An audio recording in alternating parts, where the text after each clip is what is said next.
Starting videos is always so awkward for me because I don't know what to say to start a video. I don't know what to do. I don't know how to welcome you here. So just pretend this is a welcome, okay? Hi. Um, I really can't, like I said, I can't do intros. So I can't really be like, oh, follow me on this, do that, do that. But really, please show love to my thing. I'm only starting this. I have no idea what I'm doing. I just want to point that out. And I'm pretty sure you've seen a lot of mistakes. Please forgive that. I will bounce back, all right? I'm just trying to find my feet. I was forced into this. Okay.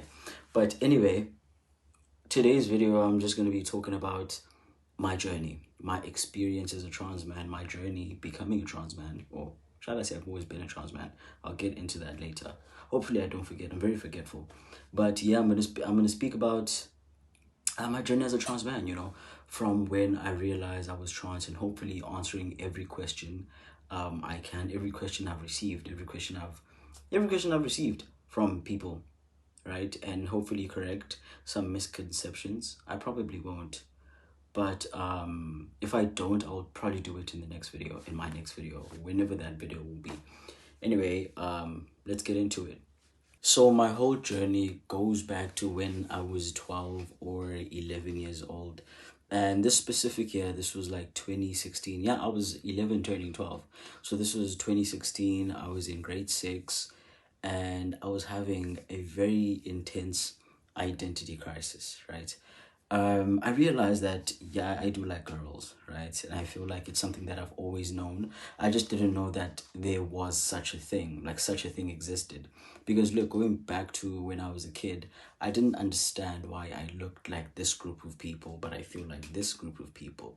So in more detail, I looked like a girl, but I felt like the boys. Do you understand what I mean? And this means not liking very girly clothes. So every time my mom, like, for some part of my life when I was younger, my mom would pick out the clothes I would wear.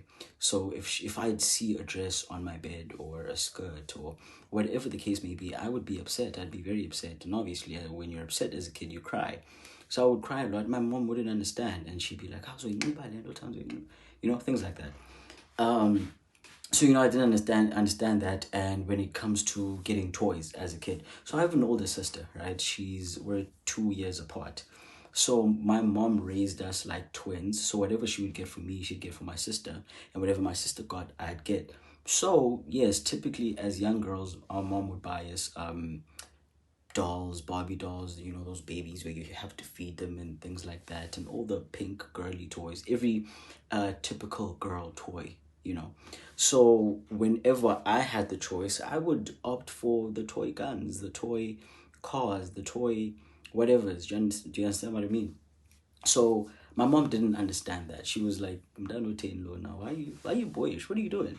Right? And as I grew into my teenage years, like 11, not teenagers, but they're all like tween years, 11, 12, and then 13, 14, 15, 16, she figured it was a phase because my aunt, her younger sister, was very much boyish during those years. She didn't want dresses or skirts. She always hung out with boys and things like that. So she thought that I was going through the same stage because my aunt eventually stopped with everything like that. And now she's a full-on woman with a daughter, and she wears dresses and everything like a typical woman. Do you understand what I mean? So my mom thought it was something like that. So going back to grade 6, I realized that, oh my gosh, I like girls and I don't know how to deal with this. And this reflected in my studies, as I mentioned in my other horrible video, by the way. I edited on my phone. I'm never doing that again. See this? I'm gonna edit this on my laptop. I'm so sorry about everything like that. I'm sorry. I'll never do it again. I'm so sorry. I'll get better. Okay. So anyway, like I said, it reflected on my studies, my whole inner conflict, because the year 2016 was I had the hugest epiphany I've ever had. I mean, not knowing that later I'd have another huge epiphany, and I'll get to that later in this video. So yeah, in grade 6 I realized, but oh my god. So then I had to live with that. Grade 7, I remember having this crush on this young woman. She was a girl. We were kids, but our level of, I don't know, our levels were different in a kid's mind. In primary, where where you have those popular kids, those not typically, but like pretty kids, popular kids, the cool kids or whatever. And then I was what you considered lame. You understand? Like I kept to myself. I had a small group of friends, very much nerdy, right? So obviously she didn't really pay much mind to me. I'm sure she doesn't even remember me right now. She doesn't remember me, right? I had this huge crush on her and I had to live with it for the whole of grade 7 and she doesn't even know. I'm pretty sure she won't even know. I don't want her to know actually because I'm pretty sure she doesn't know my type anymore, you know? Because back then I didn't know what my type was. I didn't even know what a type was, what type was, you know, the concept of having a type. So I went to grade 8 and in grade 8 was hell, you know, going to high school, starting a whole new chapter of my life, new people who might see me for what I'm afraid I am. I don't know if that makes sense. You know, when I got to high school, I cut my hair at the end of 2017. So that was when I was doing grade 7. So at the end of grade 7, I cut my hair shorter. Then I got a haircut. So I started high school with a haircut, but it was a round trim. You know, I was trying to ease my way into, I don't know, into whatever I was easing into. You understand? I was trying to ease my way into that. And it was fine, but for some reason people kept mocking me for having a haircut in school, which was stupid. That's a hairstyle. Are you dumb? If you know me in high school and you've mocked me, you're dumb. Like you're stupid. I'm telling you now. But anyway, I knew very much that I liked girls and I didn't know how to speak to my friends about it because at that point I was friends with people I went to primary with and they don't know me as this person. So I was very much trying to, I don't know, hide it or sort of ease it to them, ease it into them. I don't know. I don't know what I was doing. I don't know what I was doing, but I was afraid. And I remember in 2019, the early 2019, like that, I'm talking like January or something like that, I came out as gay, lesbian to my sister and my cousin. And these are the closest people to me. You know my sister and you may know my cousin. You know my cousin. I just have to tell you which one it is. You know her. Okay, let me tell you which one it is. Look, on my TikTok there's a pinned video, right? So my cousin going to the MD, that's her. So I'm very close to her. I've been with her since I was a year old because I'm a year older than her. So she's known me all her life. Anyway, I came out to them and they were like, we know. We know, like we saw it, we see it. Your closet wasn't a closet. It was just a window, you know? I don't know, but we saw, we know. So now tell us who you like because we know that there's a young lady that you like. So then I immediately told them about this girl that I liked, who then became my first girlfriend and cheated on me and ghosted me for 2 years. Anyway, it's fine. And from then, I thought I would be happy. I thought, I'm finding myself, excuse me, I'm applying this. And this is not a sponsor. It's not sponsored at all, but this is amazing. Anyway, I thought I'd be happy with myself. I thought that I'd finally be comfortable. I could be free. I could live my best life. I was wrong. For some reason, I wasn't happy. I still felt trapped. I don't know. So after realizing that I was sorely mistaken, I tried to figure out what was up with me. I didn't know what was going on, right? I didn't know what it could be. I thought, hey, maybe I need another girlfriend. I don't know, but I knew something was wrong. And then I had a conversation. I had a conversation with my sister about it. Now this is fast forward to 2020, right? So I came out in 2019 as lesbian, right? And I was just that for some time. And I still didn't feel comfortable. There was just something about myself. I felt like I harmonized very oddly, very, very oddly with myself. I couldn't express who I was inside on the outside. Do you understand what I mean? It was weird. It was frustrating. It was and the girlfriend I had at the time, my bad, the girlfriend I had at the time, I didn't understand why she found me attractive because I could barely look at myself in the mirror, right? So I spoke to my sister about it. I was like, dude, I don't know what I'm doing. It was this random Friday evening and we were in the living room. Our parents were in the room. My dad was away. He was away with work and it was just my mom. And she was in the room sleeping and this was like late at night. my sister and I were just talking, chatting away, and she said, "You should look up transgender. Just look up that whole concept. That's you. I don't know why it's taken you so long to see it." One thing about my sister, she's a very observant person. I don't know, it's like I don't want I was gonna say spiritual doctor, but no, no.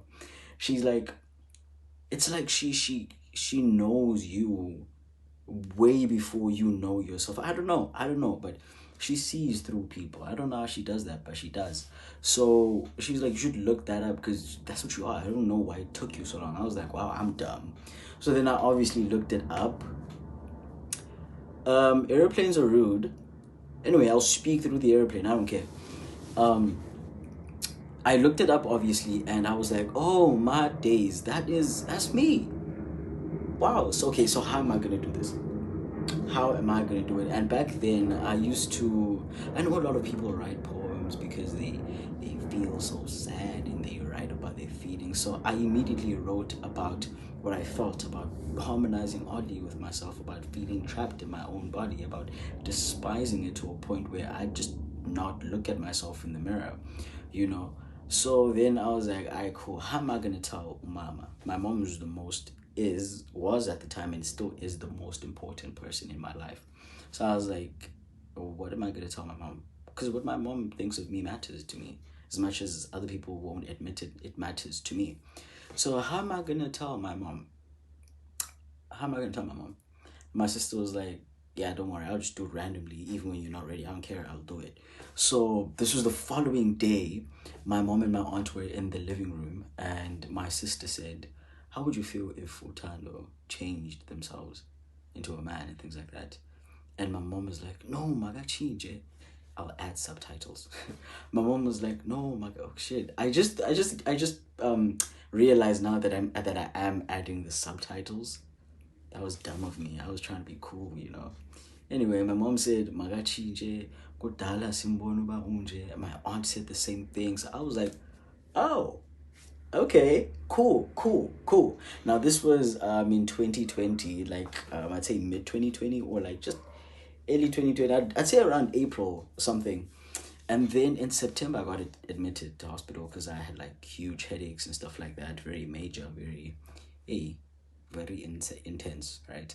So I was admitted in hospital for like about 3 weeks, and to scratch out everything, I saw a neurologist, I saw a psychiatrist, I forgot what else I saw, but the psychiatrist, I spoke to the psychiatrist for the first session, and he said that, I'll bring your parents in so we can talk about this whole transgender thing that's occupying your mind, because it might be the thing stressing you out, hence you having headaches. So I was like, "Yeah, it's fine, bring my parents in." So both my parents come in, and he talks about it. He says it to my parents, and he asks, "How do you feel about it?" My mom said, "I already know about it." My dad was like, "Well, I didn't know, but I don't mind helping out.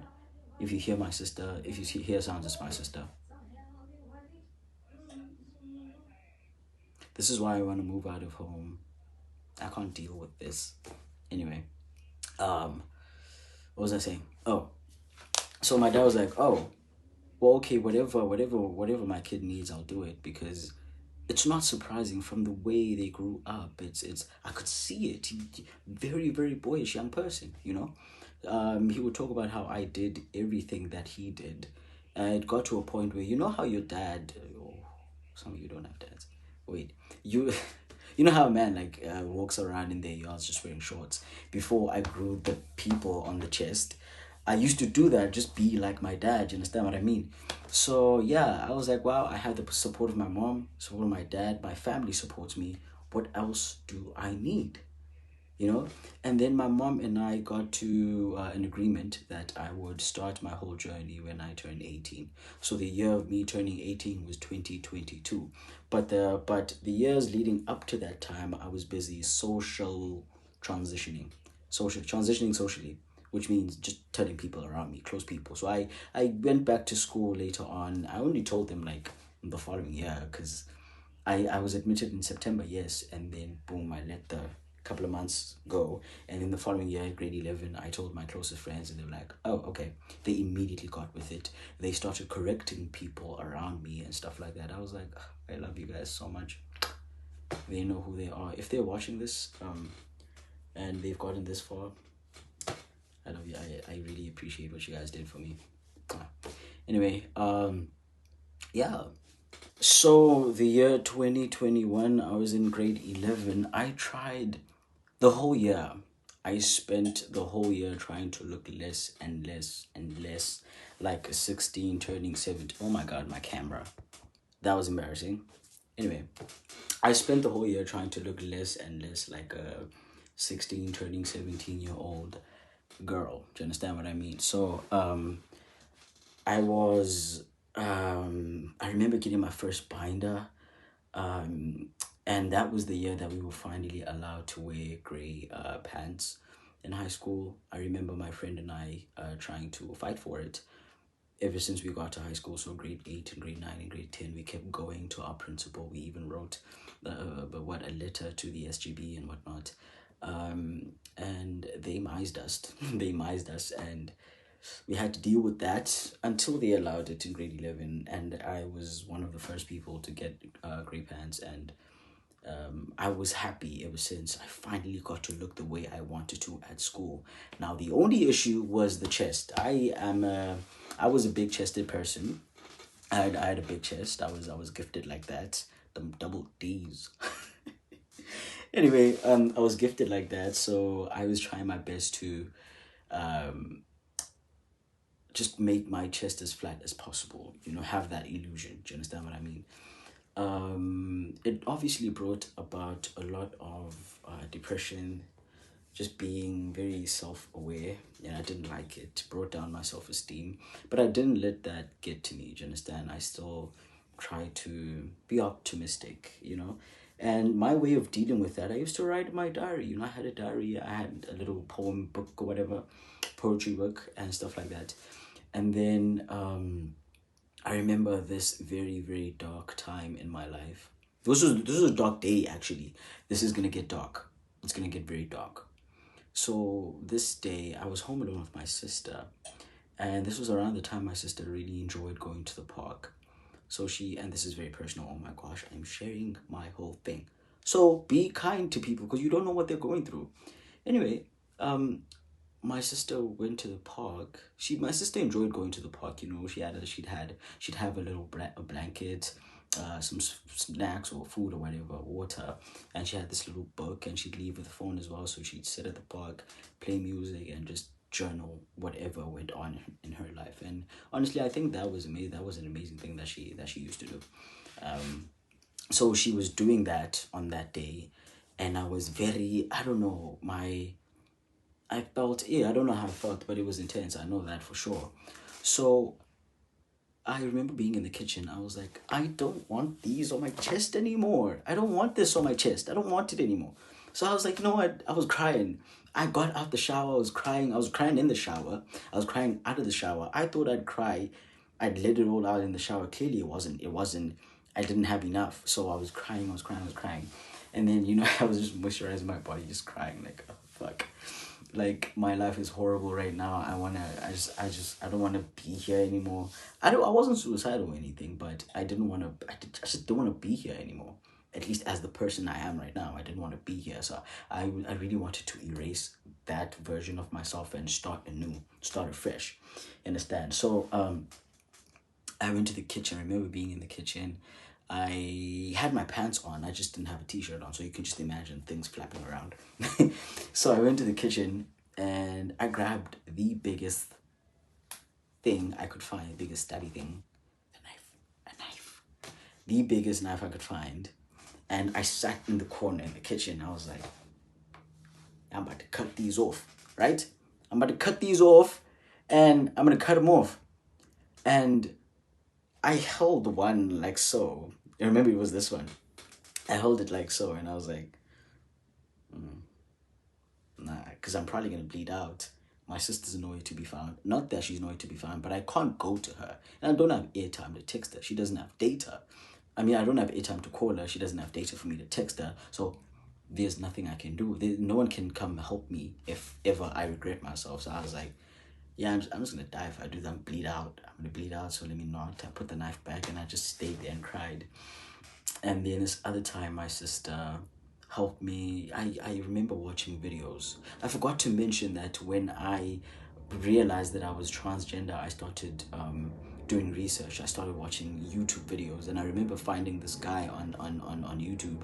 He was, I don't know if he's still in Joburg, but I think he was from Joburg back then. Hold on, I want to fix my camera.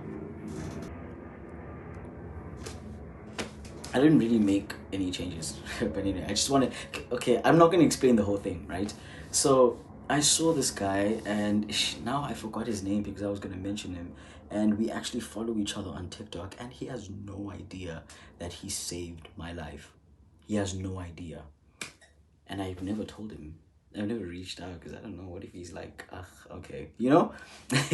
But anyway, I watched his videos. I watched this other guy's video. I remember he was from Cape Town, something like Stompy something. I don't know. A light skinned chubby guy. Yeah, Stompy something. God, Stomp. He stomps though. I know, no stomp.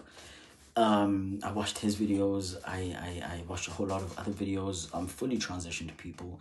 People going through top surgery and things like that. I was like, oh my god, I know what to do. So then I showed my mom everything. Everything I'd come across, I'd show my mom, and my mom was like, we are gonna do it, my baby. Just hold on. So I know about binding and everything, and binding is where you use some kind of tape or cloth or some kind of big bandage or a binder to make your chest flat. This is for people that don't know what binding is. That's what binding is. And then I found this kind of like bandage thingy. My mom has this like first aid kit thing. My mom's a nurse, I told you that. She has this first aid kit in her room. So I found this like huge bandage, and I asked my sister to help me bind. That's when I started binding. And I was like, this is heaven. I remember being emotional because my sister helped me bind and then she left. And I cried so much because that was the first time I saw my chest flat. I put on a t-shirt and I was like, oh my days, I look sexy. Right? Anyway, that's when I started binding until later in November. Later in 2021, my mom got a binder from me, from this woman who has a trans son, and she makes binders for other moms that have trans kids, like my mom. So my mom got the binder. The woman was from Campsby or something like that. Forgot her website or whatever, but my mom got that, and it was my first ever binder. I actually have it in my thing. Wait, I'm gonna get it right now. So here's my binder. It's messed up. Look, it's torn on the side. Wait, I'm gonna show you like inside how it looks. So like binders have this sort of tight fabric or tight material in the front, so it could be tight all the way around, but most binders is just tight in the front to sort of press down the boobies, press them down. And so how you would wear a binder is you'd put it on. As you can see, this looks like a vest, so it comes in. You can either get like a low short one that's built like a sports bra, or you can get the whole vest kind of situation. So my first one was a vest, obviously. So I'd put it on, and then how you would do it, you would, for a better illusion, you would tuck them to the sides, which was pretty uncomfortable throughout the day. I'm not going to lie to you. I'm going to show you my second binder. I got two after that. I don't know where I could find them. I don't know. Oh, I put them in this little box thing. I'll show you. So this is the little material. Forgive me. I used to knit it a lot because I couldn't afford another one. They're pretty expensive. You get them for about like 400, depending on your size, because the bigger the size, the more money you'd have to pay. I think if I'm not mistaken, it's been a minute since I've bought binders. I got top surgery, man. Come on.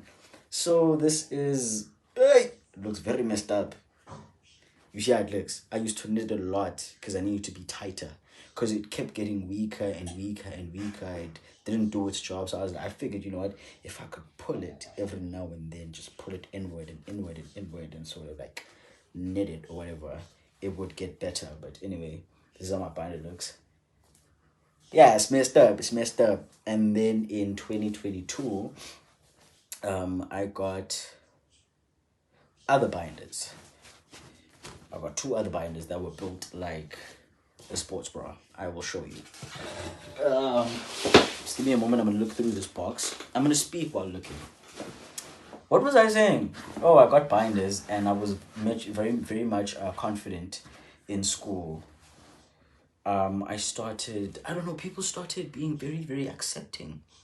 I was very fortunate that people didn't question me or whatever or make me feel bad. I just, high school started being and the ideal experience that I kind of hoped for. So this is my second binder. The other one looks the same. I had two. So this one, it looks like this, and you then like clip it on the side like a bra, but a bra you clip it at the back. So I clip it on the sides. This one is torn as well because I wore it every day, but this one was more painful, more uncomfortable because this part would pinch me over here. Was it here? It would pinch. If I had my leftover boob, like I should have asked the hospital to give me my to give me the boobs so I can show you what they look like. I had scars on them. I would peel off the sores and everything. But this is how it looked. It's built like a sports bra. It did the job. It did the job. I'm not gonna lie to you. I got this from, I don't remember where, but where you could get your binders, and this is not a promotion kind of thing. You can get them at Genderwear SA. Genderwear SA. I've seen them on TikTok. Look them up on TikTok. Genderwear SA. I don't know if I'm writing it down or not. The person editing this, you editor, Lutano, right? Genderwear SA for people to see, right? Yeah. So anyway, that was 2021 for me because I'm only talking about this binder because I got it in 2022. So now let's go into 2022. 2022, I had another girlfriend. This girlfriend, I came out to her and she was like, okay, boo, let's do this. I'm going to be there every step of the way. I'm going to be there. And she was. She was there. I really appreciate her. I really appreciate her for that. So in 2022, I started seeing psychologists and everything. This is when Indaba started. I started seeing psychologists. I remember going to my GP, the guy who's been seeing me since I was a baby. The doctor, he's been treating me since I was a baby. I have this big file. He knows me. He knows my family. So he's like, you know what? I can't help you with that, but you can go to a psychologist just here. So then I went there. I went to the psychologist. My mom booked an appointment. I'm not sure how my mom did that, but she did. Moms, right? Around this time, I was 17, still turning 18. I turned 18 in November of 2022. 2020, and I was doing matric, right? So it was pretty intense. I kept having these appointments with a psychologist and stuff like that. A psychologist and a psychiatrist. So the psychiatrist was there just to make sure that I wasn't going crazy, right? Just to make sure that this wasn't a mental illness. That's another misconception. Why am I saying another misconception like I mentioned a misconception? Anyway, that's a misconception that the whole thing of being transgender is a mental illness.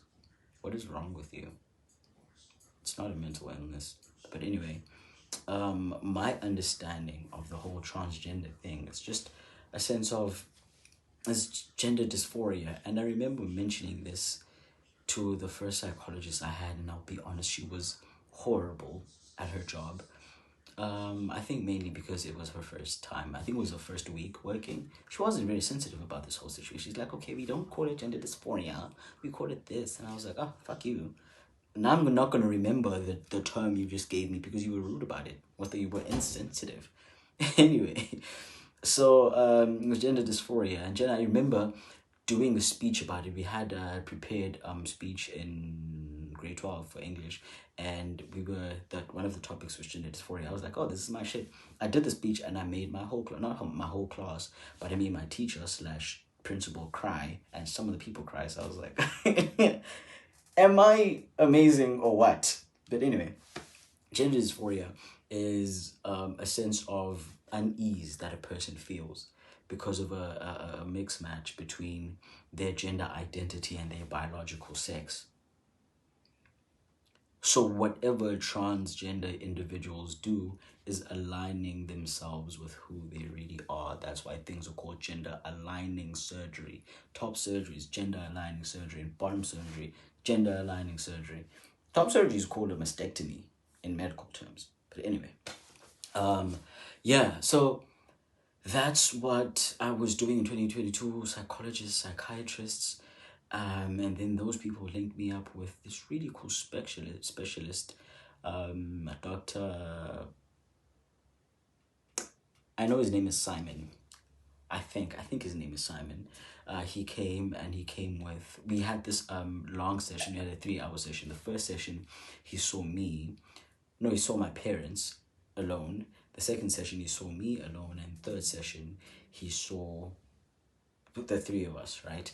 And during these sessions, he had students watching us, on like a one-way glass kind of thing, the glass where you can't see people, but the people can see you. That's what we were doing. So we were more of like a study or something. So they would ask my parents questions like, what was I like as a child? The things I did, the way I acted, and things like that. And my parents would say that they were very very boyish and everything. So at this point they still said she and stuff.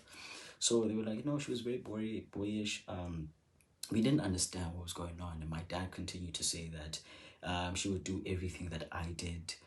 She would help me fix the door. Very much interested in what I did. Cars, soccer, everything that a typical young boy would like, she liked. And my dad didn't understand this, but he was really happy that he had someone that looked up to him in a way. And my mom also said that, I just didn't understand. She just wasn't interested in house stuff. But I raised her to be a person that takes care of the house. So I mean my wife is in good hands, right? Yeah. Anyway. Yeah, so the doctor was like, oh no, definitely this kid is trans for real. Definitely. And then yeah, he said, okay, I'll give you a call, send you an email or whatever, and give you an appointment to come to where I work. So where he works is this little facility in Rondebosch. If you're from Cape Town, it's this facility in Rondebosch. It's called ACE. It's for teenagers, adolescents, right? ACE. This is Red Cross. It's like a block behind Red Cross. It's just where Red Cross is. So if you know where Red Cross Hospital is, it's there. Yeah, and I went there and I saw my very first endocrinologist, which is a hormone doctor. She took me through everything. She took me through what to expect as a trans man and things like that, and I will get to that in another video if you'd like. I'll talk about the changes I faced and things like that. And then that's everything that happened in 2022. And then the beginning of 2023, January of 2023, on the 20th, I took my first testosterone shot, and the rest was history. So from 2023 onwards, from 2023 up until now, I've been trying to find my way as a trans man in South Africa, right? Which is not the easiest thing to do because I'm living with South Africans. And much like other people in the world, not everybody understands this whole concept, this whole journey, everything like that. Right now I'm just acting like I'm in an interview and I'm on TV.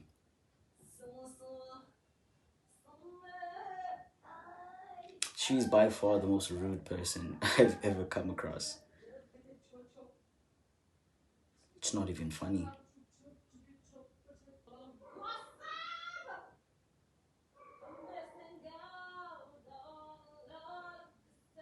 So as I was saying before, I was rudely interrupted. I right now I'm just gonna act like I'm in an interview or whatever. I just practicing. Yeah, so I've just been really trying to live as a trans man, live I'm not gonna say amongst the men. And I'm not gonna speak on anything controversial, okay? I don't want that kind of attention. Uh or just me being me is controversial on its own because a lot of people have a lot to say about transgenders, hey? I don't see why it has anything to do with you. I don't know why you're bothered by my experience. I don't know why you're bothered by my existence. It's dumb. Anyway, I've just been trying to live, and it's hard. It's hard. It's hard to live knowing that you're you're an experiment to people.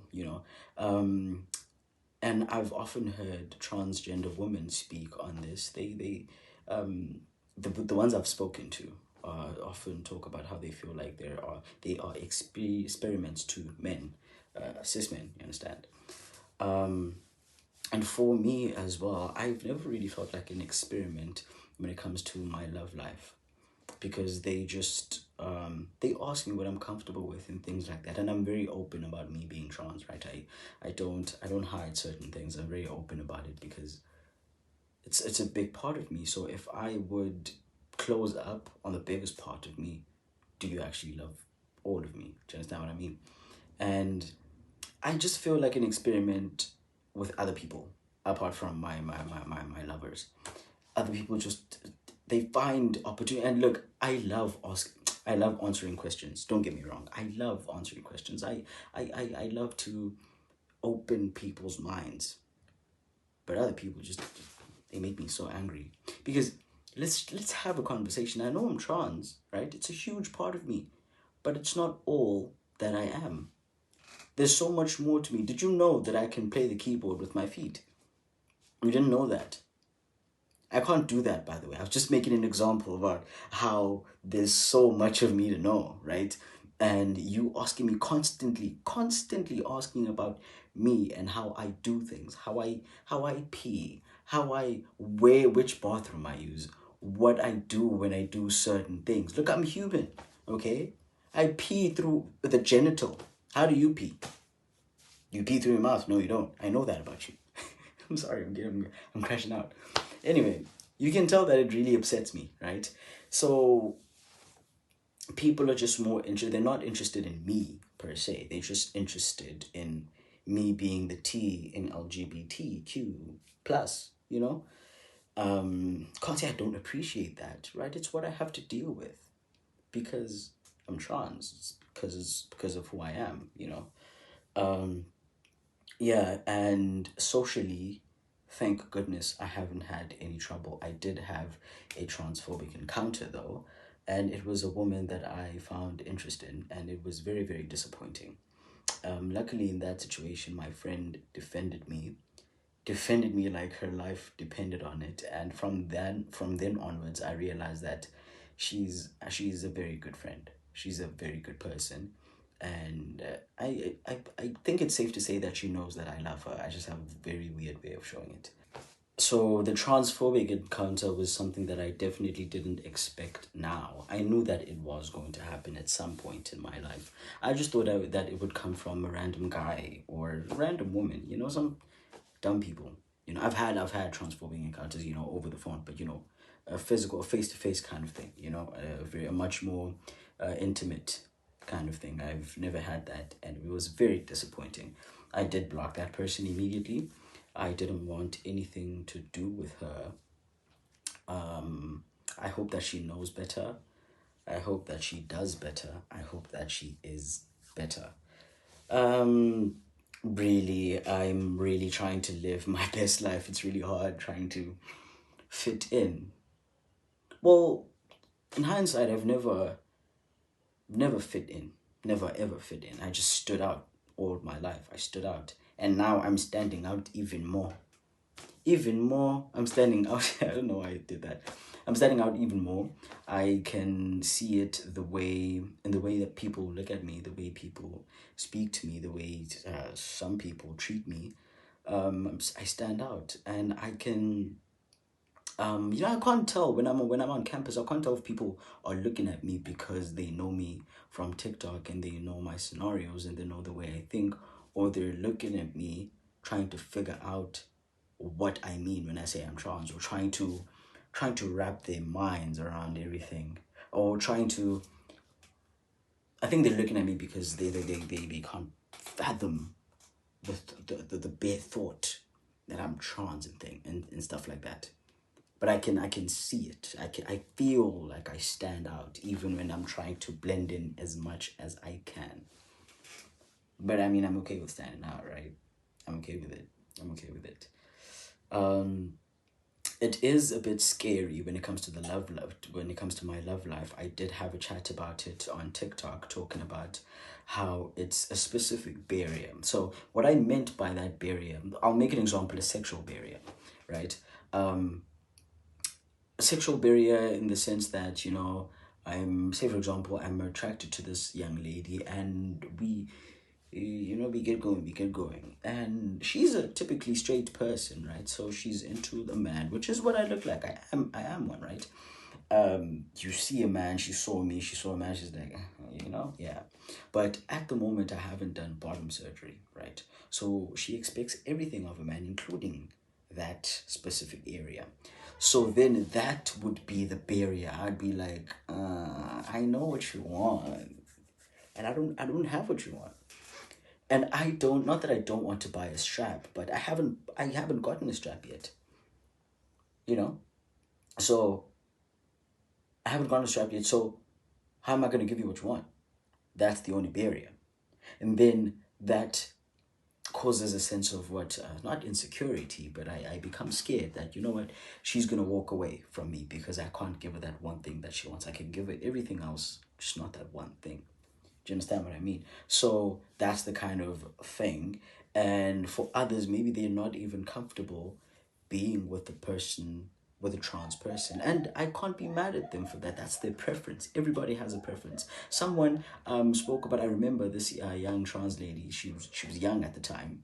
I don't know if she was 13 or what, but she was still a teenager at the time. And she spoke about how she wouldn't date a trans man if the trans man hasn't gotten bottom surgery. If the trans man still has a vag, I'll be blunt about it. She wouldn't date the trans man, and that young lady was trans. Did I mention she's a trans young lady? So she wouldn't date, and I'm not mad at that because, this is my opinion, right? It's what she prefers, right? She transitions and she's sexually attracted to men and everything that comes with being a man. Do you understand what I mean? That's why sometimes when I say, well, I question whether or not I should say, I question whether I should say I'm a fully transitioned man because I haven't gotten bottom surgery yet. I'm a trans man, yes, but am I fully transitioned? No. Do you understand what I mean? So with her, she knows what she's attracted to. So she wouldn't date a trans man that hasn't gotten bottom surgery, and I don't blame her for that. You know, she had a point, but she was being bashed, and I was like, no, I'm gonna let you take the L, because I'm not about to get that bad kind of attention. Do you understand what I mean? But yeah, that's how I feel about that situation. I'd like to point out that I might not have said everything that I had in mind. I really don't practice any of these videos that I make. I just yap on and on. I just say my mind and things like that. I really hope you guys are enjoying this thing. I really want this to feel like we're on a call or something, just having cool conversations. Do you guys think I'm cool? Do you guys think I'm cool? Like, I've learned this in psychology, and I honestly just already knew it. That as much as people say, I don't care what people think don't matter. What people think or say does matter to an extent, right? It matters who thinks what of you. Yeah, so anyway. So you guys thinking I'm cool matters to me. I'm gonna be honest about it. I don't care. I'm honest about it. But anyway, I was going to talk about another aspect of living as a man. I mean, the things I've done. Hi. Why am I speaking as if I've done a lot of questionable things? Like going to the gym, using the men's bathroom and everything. It's liberating. It's liberating. It's I finally feel like, yeah, hey boo, it's me said some is this is where I belong. Do you understand what I mean? Going to the gym, getting rid of the body dysmorphia, really just being my best self, being the man that I pictured ever since, for as long as I remember. Even when I wasn't aware of it, I imagined myself as the man that I am right now. I'm really just trying to make myself proud. I don't care about making other people proud. Oh yeah, I do, but also myself. What else was I going to say? I had a couple of things that I did want to mention. Now I forgot. But anyway, seeing the changes, seeing myself change in unimaginable ways, in ways I could have never imagined, it's a beautiful thing. It's a beautiful thing. I'm changing for the better. And I think the fact that I've lived one world and I'm still living in the other. By that I mean I've lived as a young woman and I'm currently living as a man. It makes me, I don't want to say a better human being, because that would be me insinuating, that would be me implying that I'm a better human being than anybody else, and I'm not. But it makes me a better person. Oh my gosh. Yeah, it makes me a better person. It makes me a better person. It makes me, I don't know, I just feel like a spy, you know? I feel like a spy. I know how a man's mind works because I have that mind. And I know how being a woman feels. So I would never just do what awful people do to women. Do you understand? Like, I don't know, it's really cool. It's really cool. And I feel like it's a bonus for me. Aeroplanes are rude. I'm saying this again. Very, very rude. Um, it would work in my favor, you know, me being a father and everything like that, should I have daughters. I know I've been through everything that you're going through, my baby. I know I've been there and I can help you. I won't be those people like, oh, I don't know what to do. Which pads should I get? I know exactly what to get you. You just need to tell me that you prefer pads or tampons. I'll get you whatever you want, right?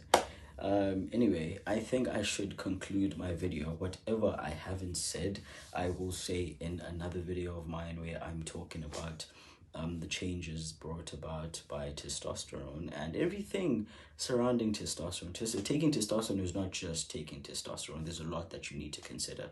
There's a lot that I've considered. And what people see, it looks like it's all rainbows and sunshine. It rains a lot. You just need to have an umbrella. I hope you get the metaphor.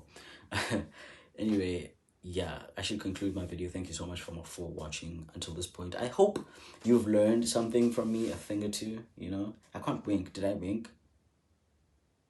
That was embarrassing. Anyway, I hope you've learned a thing or two.